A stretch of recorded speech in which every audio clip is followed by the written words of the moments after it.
नमस्कार दोस्तों, हमारे चैनल ए बी क्लासेस में आपका स्वागत है। आज मैं समझाऊंगा आपको जब स्टेप टर्निंग सीएनसी मशीन से की जाती है तो उसकी प्रोग्रामिंग को मैनुअली कैसे लिखते हैं। आज का जो टॉपिक है वह इम्पोर्टेंट टॉपिक है क्योंकि स्टेप टर्निंग के ऊपर सबसे ज्यादा न्यूमेरिकल पूछे जाते हैं, चाहे वो कोई भी सब्जेक्ट हो, सीएनसी मशीन एंड ऑटोमेशन हो या फिर एडवांस मैन्युफैक्चरिंग हो या फिर मॉडर्न मैन्युफैक्चरिंग हो। सभी सब्जेक्टों में पिछले एग्जामों में स्टेप टर्निंग के ऊपर न्यूमेरिकल पूछे जा चुके हैं। यदि आप स्टेप टर्निंग की प्रोग्रामिंग को कैसे लिखते हैं समझना चाहते हैं तो वीडियो पूरा देखें। जो भी मैं समझा रहा हूं उसको ध्यान से सुने। अब मैं स्टार्ट कर रहा हूं आज के टॉपिक को, जिसमें जो न्यूमेरिकल लिया हुआ है उसको समझा रहा हूं। क्वेश्चन के अंदर सिर्फ लिखा हुआ है, जो यहां पर डायग्राम दिया हुआ है इसकी मैनुअल प्रोग्राम लिखिए। तो ध्यान रखें, इस तरह के क्वेश्चन इसी तरह पूछे जाते हैं। जो डाटा यहां पर नहीं दिया है उसको हमें कंसीडर करना पड़ता है क्योंकि यहां पर सिर्फ डायमेंशन दी रहती है। तो जो डाटा कंसीडर करेंगे उसको कितना डाटा कंसीडर करना है और कैसे करना है उसको मैं आगे बताऊंगा। यहां पर हम देख लेते हैं इस डायग्राम के बारे में। तो यहाँ पर जो डायग्राम दिया हुआ है उसमें सिर्फ डायमीटर दिए हुए हैं और लेंथ दी है, और बोला गया कि इस तरह का मैं इसी तरह का जैसा दिया हुआ है वैसा डायग्राम बनाना है, तो उसकी प्रोग्रामिंग कैसे की गई होगी उसी को हमें लिखना है। तो सिर्फ याद रखें, हमें इसमें कुछ भी मॉडिफिकेशन नहीं करना है, जैसा बना हुआ है वैसा ही रहने देना है। तो इसकी प्रोग्रामिंग कैसे करेंगे, इसके कोऑर्डिनेट सिस्टम कैसे होते हैं वह भी समझेंगे, लेकिन सबसे पहले यहाँ पर कुछ संकेत दिए हुए हैं, इनको थोड़ा सा समझ लेते हैं जिन्हें सीएनसी मशीन समझती है। पहला यहाँ पर एन लिखा हुआ है, एन का यूज करते हैं सीरियल नंबर देने के लिए। सीरियल नंबर अलग अलग तरह से दिए जाते हैं और अलग अलग बुकों में अलग अलग तरह से दिए हैं। जैसे पहला तरीका होता है N01, N02, N03, इस तरह हम नंबर से दे सकते हैं। दूसरा तरीका होता है कि N05, फिर N10, N15, N20, N25, इस तरह दे सकते हैं। तीसरा तरीका आपने देखा होगा N10, N20, N30, ये सब तरीके क्या है, सीरियल नंबर देने के हैं। दूसरा यहां पर संकेत लिखा हुआ है कैपिटल जी। कैपिटल जी को नॉर्मल बोलते हैं प्रीपरेटरी फंक्शन। क्या बोलते हैं? प्रीपरेटरी फंक्शन। हिंदी में बोलते हैं प्रारंभिक कार्य। ये जो जी से जो भी हम कोड देते हैं वह क्या करता है, जो भी हमारी प्रोग्रामिंग होती है, जो भी हमारे कोऑर्डिनेट सिस्टम होते हैं एक्स वाई जेड, उनमें जो भी हम डायमेंशन लेते हैं और उनके जो भी उन डायरेक्शन में एक्स वाई जेड डायरेक्शन में जो भी टूल हमारा ट्रेवल होता है वह जी संकेत के द्वारा ही होता है कि हमें इसको किसी को कट करना है या फिर हमें फ्री टूल चलाना है किसी डायरेक्शन में। तो जी कोड इंपोर्टेंट कोड होते हैं जिन्हें बोलते हैं प्रीपरेटरी कोड। नेक्स्ट यहां पर लिखा हुआ है x y z. X y z क्या है? कोऑर्डिनेट सिस्टम में लिए जाते हैं, एक्स वाई जेड तीनों डायरेक्शन में, और इनके द्वारा हम क्या करते हैं, डायमेंशन देते हैं। तो समझ में आ गया होगा, एक्स वाई जेड से क्या देते हैं, हम डायमेंशन देते हैं। यहाँ पर एम लिखा हुआ है, एम भी क्या है, इंपॉर्टेंट कोड है। इसका मतलब होता है मिसलेनियस फंक्शन या मिसलेनियस कोड, जिसका हिंदी में मतलब होता है विविध कार्य। क्या होता है? विविध कार्य, जिसका नॉर्मल यूज किया जाता है मशीन के जो फंक्शन होते हैं उनको चालू करने के लिए और बंद करने के लिए, चाहे वो कूलेंट हो या फिर टूल हो। ऑन ऑफ करने के लिए हम एम का यूज करते हैं। ऑन ऑफ करने के लिए कोड अलग अलग होते हैं, तो वह आपने स्टडी किए होंगे, लेकिन एम संकेत का मतलब क्या होता है वह मैंने बता दिया। जब भी एम दिया जाता है वहां पर समझ लेना कि किसी मशीन के जो भी यहाँ पर फंक्शन होते हैं उसको ऑन ऑफ करने के लिए हम एम कोड देते हैं। UVW ये क्या होते हैं, एक्स वाई जेड के समानांतर के लिए यूज किए जाते हैं। टी, टी मतलब होता है टूल का सिलेक्शन करना, तो टी से हम टूल का सिलेक्शन करते हैं। और एस, एस से स्पिंडल की स्पीड को देते हैं, एफ से फीड रेट को देते हैं। ये संकेत आपको समझ में आ गया होगा। इस संकेत में बार बार क्यों समझाता हूं, क्योंकि इनके ऊपर कॉम्पिटिटिव एग्जाम में भी क्वेश्चन पूछे जाते हैं। अब हमारा नेक्स्ट स्टेप बहुत इंपॉर्टेंट स्टेप है, जिसमें मैं हर एक क्वेश्चन में बताता हूं कोऑर्डिनेट सिस्टम कैसे लेते हैं। और जब हम प्रोग्रामिंग करेंगे तो पहले से ही हम कोऑर्डिनेट सिस्टम को इस डायग्राम के हर एक कॉर्नर पे लिख देते हैं, जिससे प्रोग्रामिंग आसान हो जाती है। तो समझते हैं इसके कोऑर्डिनेट सिस्टम को। तो ये आपका इंपॉर्टेंट पार्ट है जो मैंने सामने बना रखा है। इसमें जो भी लिखा है सबको पॉइंट टू पॉइंट में समझाऊंगा, आप सिर्फ देखते जाएं और सुनते जाएं। सबसे पहले मैं बता दूं, जब भी हम स्टेप टर्निंग करते हैं तो ये कौन सी मशीन से करते हैं? टर्निंग मशीन से। टर्निंग मशीन में जो कोऑर्डिनेट सिस्टम होता है उनमें सिर्फ दो ही कोऑर्डिनेट को यूज करते हैं। पहला होता है एक्स और दूसरा होता है जेड। तो याद रखें, पहला एक्स और जेड। एक्स की डायरेक्शन कौन सी होती है? वर्टिकल वाली। ये यहाँ पर देख रहा हूं, एक्स की डायरेक्शन कौन सी होती है? वर्टिकल वाली। और जो जेड की डायरेक्शन होती है वह कौन सी होती है? हॉरिजॉन्टल वाली होती है। तो हॉरिजॉन्टल डायरेक्शन, अगर इसको हम केंद्र बिंदु मान लें, यहाँ पर हमारा 0 है और हम राइट साइड में ऐसे चल रहे हैं, तो जेड हमेशा कैसे लेते हैं? हम पॉजिटिव लेते हैं। हॉरिजॉन्टल दिशा में अगर हम राइट साइड में चलेंगे तो पॉजिटिव लेंगे, और जो केंद्र बिंदु होता है जहां पर हम 0 0 मानते हैं वहां से लेफ्ट साइड में चलेंगे तो हम क्या लेंगे? माइनस लेंगे जेड को। और वर्टिकल दिशा में हम क्या लेते हैं? एक्स को लेते हैं। तो जहां पर 0 0 होता है वहां से अगर ऊपर की ओर चलेंगे तो हम एक्स को पॉजिटिव लेंगे, और जहां पर 0 0 होता है वहां से नीचे की ओर चलेंगे तो हम क्या लेंगे? निगेटिव लेंगे। याद रखें, एक्स और जेड को ही यूज करते हैं टर्निंग मशीन के अंदर। अब दूसरा स्टेप ध्यान से सुने। एक्स को हमेशा हम जब हम टर्निंग करते हैं तो हम डायमीटर को रिड्यूस करते हैं। तो डायमीटर के लिए हमेशा हम क्या लेते हैं? एक्स लेते हैं। मतलब एक्स के साथ हम क्या लेंगे? डायमीटर लेंगे, और जेड के साथ हमेशा क्या लेते हैं? लेंथ लेते हैं। दोनों बातों को याद रखें, डायमीटर को हम एक्स के साथ लेंगे और हमारी जेड के साथ क्या लेंगे? लेंथ को लेंगे। मतलब जो जहां पर हम 0 मानेंगे वहां से राइट साइड में चलेंगे तो जेड को पॉजिटिव लेंगे, और लेफ्ट साइड में चलेंगे तो नेगेटिव लेंगे। अब हम देखते हैं कि ये जो डायग्राम होता है जब हम स्टेप टर्निंग करते हैं तो उसमें 0 कहां पर होता है। तो यहां पर देखो, हमने एक सर्किल बना रखा ब्लू कलर में। यहां पर कोई भी स्टेप टर्निंग करेंगे तो यहां पर ही क्या रहता है? 0 रहता है। मतलब जो हमारी पूरी रॉड रहती है उसका जो सेंटर होती है, सेंटर लाइन की स्टार्टिंग में, वहां पर हमेशा क्या रहता है? कोऑर्डिनेट सिस्टम एक्स भी 0 रहता है और वाई भी, जेड भी 0 रहता है। स्टार्टिंग में जो मैंने लिया हुआ है एक्स की वैल्यू लिए, और बाद में जो वैल्यू लिए हुआ है जेड की वैल्यू ली है। ठीक है, तो यहाँ पर जो जहां पर सर्किल बना है, यहाँ पर सभी कोई भी डायग्राम हो उसकी जो सेंटर एक्सेस है उसके स्टार्टिंग में जो हम एक सर्किल बना के यहाँ पर दिखा रहे हैं, आपको भी कोई भी नई प्रोग्रामिंग आएगी वहां पर भी ऐसा सर्किल बना के दिखाना। और कोऑर्डिनेट सिस्टम वहां पर क्या होंगे? एक्स भी 0 होगा और जेड भी 0 होगा। मतलब यहीं से हम काउंट करेंगे सारी डायमेंशन को। कैसे काउंट करेंगे ध्यान से समझ लें। अब हम जो कोऑर्डिनेट सिस्टम कॉर्नर पे लिख देते हैं जहां पर हमें इसको शो कराना है, वह तरीका समझ लें। यहाँ पर जो होगी यहाँ पर नहीं लिखना, ठीक है, क्योंकि वो ऑलरेडी बन जाएगा। सबसे पहले हमें इसको, ये आगे वाले को मान लो हमें बनाना है, तो इसका डायमीटर कितना है? 10 डायमीटर है। इसकी लेंथ कितनी है? 10 ही लेंथ है। तो याद रखें, यहीं से कंसीडर करेंगे, यहाँ से कंसीडर 0 से, मतलब इधर की ओर चलेंगे राइट हैंड साइड को तो पॉजिटिव लेंगे जेड, और लेफ्ट हैंड साइड को चलेंगे तो निगेटिव लेंगे जेड। ऊपर की ओर चलेंगे तो एक्स पॉजिटिव, और नीचे की ओर चलेंगे तो एक्स निगेटिव लेंगे। ठीक है, तो अब देख रहे हैं हम यहाँ से जेड इधर को चल रहा है, देखो जैसा हमारा एरो चल रहा है इधर को चल रहा है, मतलब इससे हमारा जहां 0 लिया है वहां से लेफ्ट हैंड डायरेक्शन में चल रहा है। तो कैसा लेंगे? जेड माइनस लेंगे। और कितना माइनस लेंगे? क्योंकि यहां तक की कोऑर्डिनेट सिस्टम को समझ रहे हैं हम, तो कितना लेंगे? 10 लेंगे। तो यहाँ पर आप देख रहे हैं इस कॉर्नर में कोऑर्डिनेट सिस्टम कितने होंगे? जैसा मैंने बताया, एक्स के लिए हम क्या लेते हैं? डायमीटर लेते हैं। तो एक्स का, इसका डायमीटर कितना है? 10 डायमीटर है। 10 डायमीटर और इसकी लेंथ कितनी है? 10 है। लेकिन 0 से इधर को चले तो जेड कैसा ले लेंगे? हम माइनस ले लेंगे, -10। तो यहाँ के कोऑर्डिनेट सिस्टम आपको समझ में आ गया। अब दूसरा कॉर्नर ये है, तो यहाँ के कोऑर्डिनेट सिस्टम कितने होंगे देखेंगे, तो यहाँ से ऊपर नीचे तक का डायमीटर कितना है? 15 यहाँ पर आपको दिख रहा है। तो एक्स के लिए हमने 15 ले लिया है, और कहां पर देख रहा है? इस कॉर्नर में देख रहा है। तो इस कॉर्नर से ये जो 0 है, यहाँ से इस कॉर्नर तक की डिस्टेंस कितनी होगी? तो यहाँ से देखेंगे इधर की ओर चलेंगे नेगेटिव होगा और 10 ही होगी, तो -10 लिख दिया हमने जेड की जगह।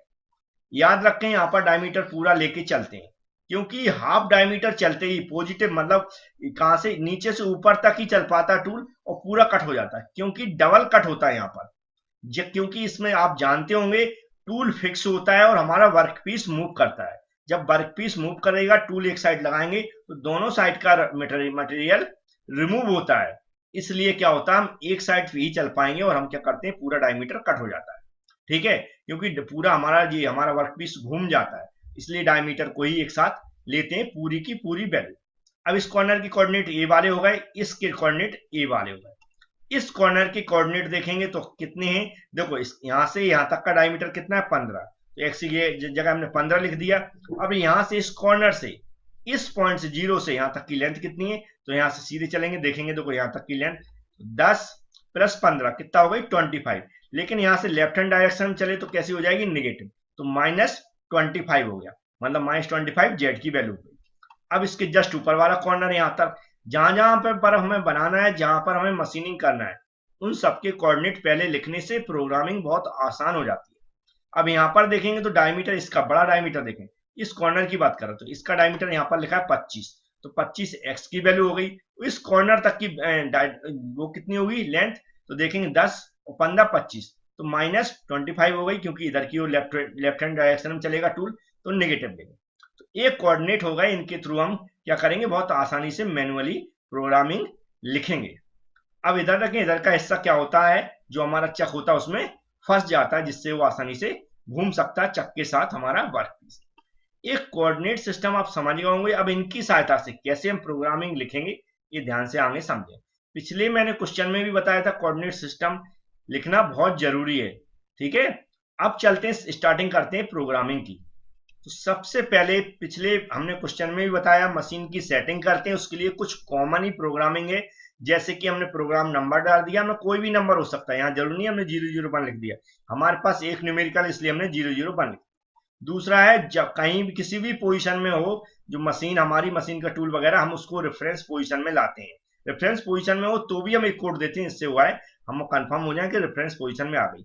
जैसे N05 हमने नंबरिंग का परिवर्तन किया हुआ है, जैसा बुक में दिया है वैसे ही हमने यहाँ पर ले ली है, N05 G28 और U0 W0, क्योंकि इसमें दो कोऑर्डिनेट ले रहे हैं, U0 हमने x के लिए ले लिया, W0 हमने z के लिए ले लिया। Return to the reference position, ठीक है। अब 5 के बाद हमने सीधा 10 ले लिया। G28 का मतलब क्या होता है, जब भी हमें रेफरेंस पोजीशन में लाना हो मशीन को तो हम G28 देते हैं। यहाँ पर लिखा G90, G21 oblique G71 G69। पिछले हमने कुछ क्वेश्चनों में G71 लिखा हुआ है, G90 और G71 लिखा हुआ है। G71 की जगह हम G21 भी लिख सकते हैं। G71 एक साथ देते हैं, उसका मतलब होता है जो भी हम डाटा मैट्रिक में रिमूव कर रहे हैं वो है थोक में कर रहे हैं, मतलब रफली यूज करते हैं। रफली यूज करने के लिए, मटेरियल रिमूव करने के लिए G71 देते हैं। G21 डायरेक्ट सिर्फ मैट्रिक डाटा के लिए देना हो तो G21 भी लिख सकते हैं। तो यहाँ पर आप G21 लिख दें तो भी सही है। तो हमने लिखा G90, G21 और G99। देखो G90 का मतलब एब्सोल्यूट प्रोग्रामिंग मोड और G21 का मतलब होता है मैट्रिक डाटा इनपुट, और फीड रेट पर रिवॉल्यूशन होता है G99। फीड रेट पर रिवॉल्यूशन होता है G99, ठीक है, याद रखें। फीड यहाँ पर रिवॉल्यूशन में देना है, तो इसलिए G99 कोड दे दिया मैंने। नेक्स्ट है N15 जो सीरियल नंबर हो गया। G18, G1 का मतलब होता है सिलेक्शन ऑफ एक्स और जेड प्लान, क्योंकि इसमें दो ही प्लान ले रहे हैं तो एक्स और जेड प्लान डायरेक्ट लिख दिया मैंने। G80 का यूज करते हैं एक्स और जेड प्लान को सिलेक्ट करने के लिए। M06 का मतलब होता है टूल को हमें सिलेक्ट करना, और कौन सा टूल सिलेक्ट करना, हमने मान लिया T01 हम सिलेक्ट कर रहे हैं, तो टूल नंबर हमने 1 सिलेक्ट कर लिया। नेक्स्ट लिखा है सीरियल नंबर G43। G40 मतलब टूल लेंथ कंपनसेट, मतलब टूल को निकालना, कितना निकालना है इसको देना, सभी में देते हैं। M03 का मतलब स्पिंडल को ऑन कर दिया, क्योंकि स्पिंडल को हमें घुमाना है। S200 मैंने स्पीड कंसीडर कर लिया अपने अकॉर्डिंग, आप 1000 भी कर सकते हैं, 500 भी कर सकते हैं, जो भी करना चाहते हैं, क्योंकि गिवन नहीं है कोई भी स्पीड, तो हमने अपने अकॉर्डिंग कंसीडर कर लिया। उसको यहाँ पर इसका डिस्क्रिप्शन लिख दिया। कुछ बातें याद रखें, कई क्वेश्चन में सीधी प्रोग्रामिंग लिखी हुई है, जब भी कोई चेक करेगा आपका कॉपी को, तो वहां पर इसका डिस्क्रिप्शन लिखना बहुत जरूरी हो जाता है, क्योंकि उसको चेक करने में आसानी होगी और इनका सबका मतलब समझना भी आसान होगा। क्योंकि ये गलत भी लिख देंगे आप तो भी हो सकता है उसको इतना याद नहीं होगा, लेकिन ये डिस्क्रिप्शन सही लिख दिया आपने तो हमें पता है कि एकदम उसने करेक्ट नंबर देना है, क्योंकि डिस्क्रिप्शन से उसको सब कुछ समझ में आ जाएगा कि आप यहाँ पर इन संकेतों से क्या कर रहे हैं। अब नेक्स्ट स्टेप पे चलते हैं।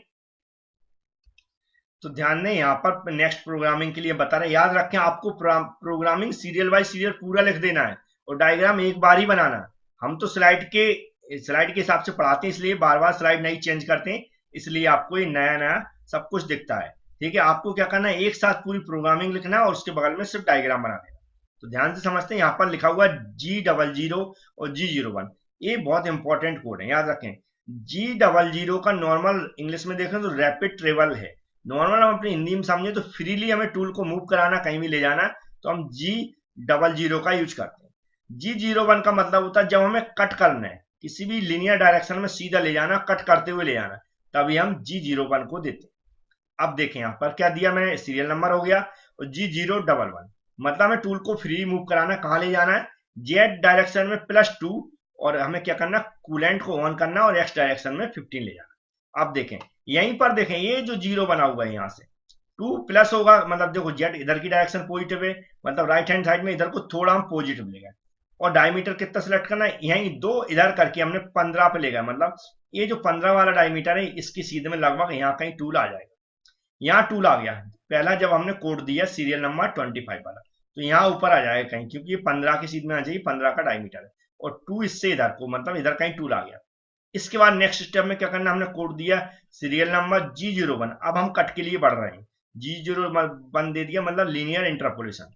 ठीक है, कितना डायमीटर लेके चल रहा है, x15, और z -25 चलेंगे, -25 देख लेंगे, यहाँ पर जो दिया माइनस इधर की ओर होगा, तो 25 कहाँ तक होगा, यहाँ तक देखेंगे, तो 10 और 15 यहाँ तक 25 होगा। जो कोऑर्डिनेट सिस्टम हम लिख चुके हैं, देखो पहले हमने टूल को सेट कर लिया, कोऑर्डिनेट सिस्टम हम कहाँ से, यहाँ से कट करना स्टार्ट कर रहे हैं।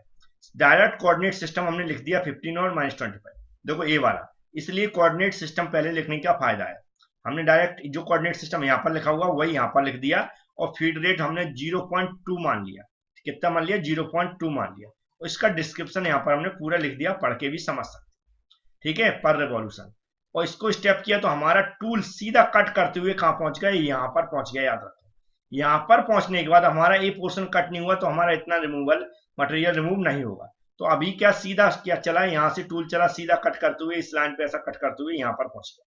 नेक्स्ट कोऑर्डिनेट सिस्टम क्या है हमारे, 25 और -25, तो डायरेक्ट देखे हमने क्या लिखा, N35, हमें ये वाला पोर्शन कट करना है, G01 क्योंकि टूल को हमें सीधा चलाना है यहाँ पर कट करते हुए, तो देखो जो कोऑर्डिनेट यहाँ पर लिखे हमने सीधा लिख दिया x25 -25, डायरेक्ट कोऑर्डिनेट सिस्टम लिख दिए दोनों डायरेक्शन के, और फीड रेट दे दिया, इसको मैंने इंटर किया तो क्या किया, सीधा टूल यहाँ पर पहुंच गया। ठीक है, तो हमारा ए वाला पोर्शन ऊपर वाला कट गया। ऊपर वाला पोर्शन कटने के बाद फिर से हम उसको रेफरेंस पोजीशन में ले जाएंगे, कैसे ले जाएंगे आगे समझ लेते हैं। तो जैसा मैं बताया जितना पोर्शन कट कर रहे हैं उसको कट करने के बाद फिर से हम उसको टूल को रेफरेंस पोजीशन में ले जाते हैं। G00 दे दिया, मतलब फिर से हम रिटर्न ले जा रहे हैं उसको फ्रीली, कोई भी कट नहीं करेगा यहाँ पर, x25 और z25। ठीक है, जो लास्ट वाली पोजीशन थी उसी कोऑर्डिनेट को दिया, उतना ही हमने उसको वापस कर दिया। ठीक है, वापस करके x25, मतलब ये इसकी सीध में लगभग इधर होगा, और z25 लगभग इधर 25 होगा प्लस में, मतलब इसकी 0 से इधर को 25 होगा, लगभग इधर कहीं पहुंच जाएगा, फ्रीली उसको हमने रख दिया। इसके बाद हम सेटिंग के लिए ले जाएंगे, क्योंकि नेक्स्ट स्टेप कट करना, तो सेटिंग के लिए फिर से हम लेगा G00, तो जितना डायमीटर कट करना हो उसके डायमीटर के बराबर ले जाएंगे। तो डायमीटर कितना कट करना है, क्योंकि ये वाला पोर्शन हो गया, ये वाला पोर्शन हमारा बन के तैयार हो गया। ठीक है, क्योंकि एक साइड कट कर रहा है तो दोनों साइड उतना ही कट होता, बराबर का बनता, मतलब ए वाला पोर्शन और ए वाला पोर्शन कट हो गया। अब हमें ए वाला पोर्शन कट करना और ए वाला पोर्शन कट करना, तो डायमीटर कितना रखना, हमें सिर्फ 10 रखना है, तो 10 रख दिया, और जेड से 2 mm दूर रखा मैंने, क्या किया, यहाँ से हमने 2 mm दूर गया, इधर को लिए राइट हैंड साइड में प्लस, और ऊपर कितना का 10, मतलब यहाँ पर हमारा टूल सेट हो गया यहाँ पर। ठीक है, इसकी पोजीशन में यहाँ पर सेट हो गया। अब हमें कट करना, तो हमें कोऑर्डिनेट सिस्टम देखना है, मतलब यहाँ पर लाना है, यहाँ पर कोऑर्डिनेट सिस्टम कितने, 10 और -10, 10 मतलब क्या है इसका डायमीटर, -10 क्या है, जेड की इधर negative value. Same coordinate system देखो हमने यहाँ पर रख दिए, G01 दे दिया क्योंकि इसको कट करना है, x10 और z -10 दे दिया है जो कि यहाँ पर लिखे हुए हैं कोऑर्डिनेट सिस्टम, और फीड रेट दे दिया। तो यहाँ से यहाँ पर जो सेट था वह चलते हुए सीधे ऐसा कट करते हुए कहाँ पर, सीधा यहाँ पर पहुंच जाएगा, जो मैंने यहाँ के कोऑर्डिनेट सिस्टम दिए। अब ये पोर्शन ऐसे में तो काट दिया उसने, लेकिन ए वाला अभी नहीं कट किया। ठीक है, ठीक है, ए वाला कट करने के लिए, मटेरियल को हटाने के लिए हम क्या करेंगे, फिर से हम ए वाले कोऑर्डिनेट को और देंगे, जिससे वो यहाँ पर कट सके, जिसकी क्या होगी, डायमीटर तो कितना देना पड़ेगा, जितना इसका है 15, और लेंथ कितनी देनी पड़ेगी, जितनी लेंथ में कट करना, -10। तो इसकी आगे मैंने प्रोग्रामिंग लिखी है, उसको बता देता हूं मैं। तो देख सकते हैं यहाँ पर मैंने बता दी थी, इसके इधर जाना, तो यहाँ पर कितना कोऑर्डिनेट सिस्टम, 15 -10, तो 15 -10 दे दी, f0.2 दे दी, फीड रेट हमने कंसीडर किया हुआ जबकि क्वेश्चन में गिवन नहीं, तो हमारा ऐसा करके कट हो जाएगा। ठीक है, ये ऊपर पहुंच गया और इतना पोर्शन निकल गया, और इधर नीचे का ऑटोमेटिक निकल जाएगा क्योंकि ये घूमता है। अब इसके बाद फिर से हमें रेफरेंस पोजीशन में ले जाने, तो रेफरेंस पोजीशन एक बार हमने सेट रखी है, सेट कर रखी, ओरिजिनल कितनी है, लेंथ के बराबर, जितनी लेंथ हमें ट्रेवल करना, 25 हो गया इसकी लेंथ, और 25 हमारा क्या हो गया, जो इसका डायमीटर है, मैक्सिमम डायमीटर, मतलब मैक्सिमम जो डायमीटर होता है, मैक्सिमम जो लेंथ है जहां तक हमें टूल को ट्रेवल कराना है, उसको स्टार्टिंग में ही सेट कर देते हैं। जब भी हम टूल को रिटर्न ले जाते हैं तो वो वहीं पर पहुंचता है। तो हमने फिर से ये वाला दे दिया और G00 दिया, मतलब फ्रीली टूल मूव कर रहा है। तो ये हमारी प्रोग्रामिंग थी और हमारा ए वाला भी बन गया। तो आपको समझ में आ गया होगा कि स्टार्टिंग में जो कोऑर्डिनेट सिस्टम देने से हमारी प्रोग्रामिंग कितनी आसान हो जाती है कि हमें डायरेक्ट यही लिखते जाना है। एक मैं और बताऊंगा ऐसा क्वेश्चन, क्योंकि यहाँ पर देख रहे हैं हमने डायरेक्ट बताया हुआ है। अगर कोई ये मान लिया मैंने सॉफ्ट मटेरियल है जिसको नॉर्मली कट कर दिया गया, अगर ये हार्ड मटेरियल होता तो हमें और स्टेप बाय स्टेप थोड़ा थोड़ा मटेरियल करके रिमूव करना पड़ता है। उसको हम क्या करेंगे, नेक्स्ट न्यूमेरिकल में बताएंगे, जिसमें स्टेप बाय स्टेप कैसे और रिमूव करेंगे, उसकी प्रोग्रामिंग कैसे लिखेंगे। अब इसके एंड पे चलते, इसमें मशीन को बंद करना और कॉमन इसकी प्रोग्रामिंग होती है उसको समझ लेते हैं। तो यहाँ पर आप देख सकते हैं लिखा हुआ है, जो सीरियल नंबर लिखा हुआ है इधर G28 return to the machine reference position में पहुंच जाएगी। फिर से मशीन G49 और M05 टूल जो भी हमने लेंथ ली थी उसको फिर से बंद हो जाएगी और M05 मतलब स्पिंडल स्टॉप हो जाएगा और M09 N30 मतलब कूलेंट ऑफ हो जाएगा और टैप रिवाइंड हो जाएगा। तो ये हमारी प्रोग्रामिंग थी। मेरी कोशिश थी कि इजी कैसे बनाया जाए, इजी तरीके से प्रोग्रामिंग कैसे लिखी जाए। ठीक है, तो यदि आपको वीडियो पसंद आता तो लाइक जरूर करें। Thank you friends.